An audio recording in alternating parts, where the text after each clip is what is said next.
Hey guys, Crixley here, editor-in-chief with GirlGamer.com, and today we are lucky enough to be in the Activision offices for this little guy.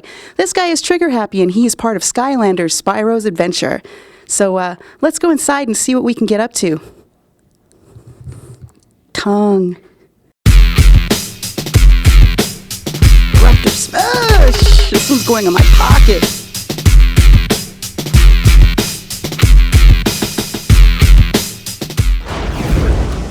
So you guys just saw Yale playing on the Wii version of Skylanders Spyro's Adventure. So for our portable experience on the Nintendo 3DS, we wanted to make sure that you could bring your toys over, bring them to life in the same way, watch them pop out of the screen in 3D, which is pretty cool. But like he was saying, all the experience and the progress that you make with your character, you make it on the Wii, you bring it over to the 3DS, you play for a while on the 3DS, you go back and forth, take it over to a friend's house.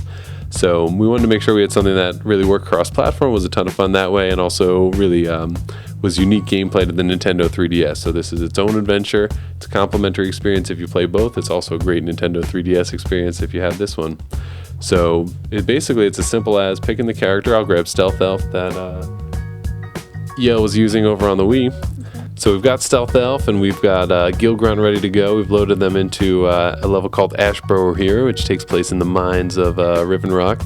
Stealth Elf's one of my favorites. She comes with the game, and she can sneak around from enemies in her stealthy sprint there. And what you see in our game is that to mix it up from the action that you get on the console experience, this game's a lot about the platforming action. So you got your characters like Gilgrunt. He can hover and leap over your gaps. And then you've got your stealthy characters like Stealth Elf, who's a fast sprinter, really agile for going over some of the quick moving platforms like these.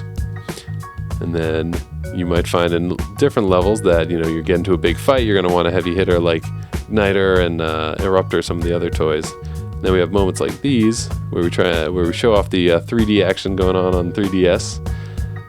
So we try and use the 3D depth as much as possible to do interesting platforming gameplay and give you special challenges like this that really pop out in 3D. Now, my question is the 3DS, is this just a solo player experience, or can you hook up with somebody else with a 3DS and play against each other or play with each other? The 3DS game is a solo experience, but because your characters work across all platforms, you can take the skills and the levels that you gained on the 3DS, hop over to the console game, and then use them in both cooperative and player versus player experiences. So I'm looking at the bottoms of these action figures, these toys with brains, and each one of them has a different symbol to them. So could you just tell us which symbol represents what? Yeah, so each of the Skylanders is aligned with one of 8 elements. You'll find different challenges that are open to Skylanders of different elements. So summoning, tell me how that works. So the Nintendo 3DS version of the game includes the mini portal that works with the 3DS. And so let's say you got Gilgrunt in the game, but you wanted to swap out to Dark Spyro because he's got some cool powers and he's got a glide ability. So pop him right on the portal, you tap down on it to make sure it's turned on and lit up. And then you just aim at the portal. Your buddy Wendell helps you cast the magic spell here. And then Dark Spyro just bursts to life on the screen in 3D. And you're ready to play. Now, I heard that when you were testing this with kids, that, and even adults, that people kind of get attached to their characters.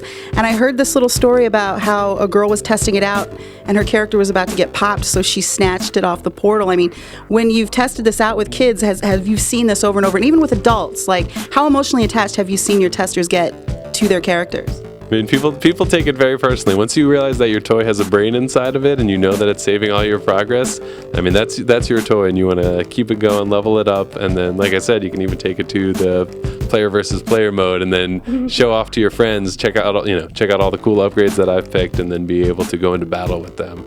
So people really dig that. So having your own collection is cool because, like I said, you get to find out who plays well together and you get to show off to your friends just all the goodies that you've unlocked for your heroes. So now I'm looking at all of these toys and I'm just, these things couldn't have come easy. So we're talking from paper to actual physical model. Like, how long did these take?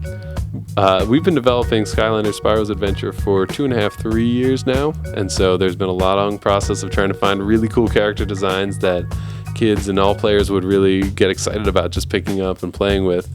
And so, yeah, it's been a long process, but we're really psyched to really give players the chance to bring them all to life and showcase them coming out this October.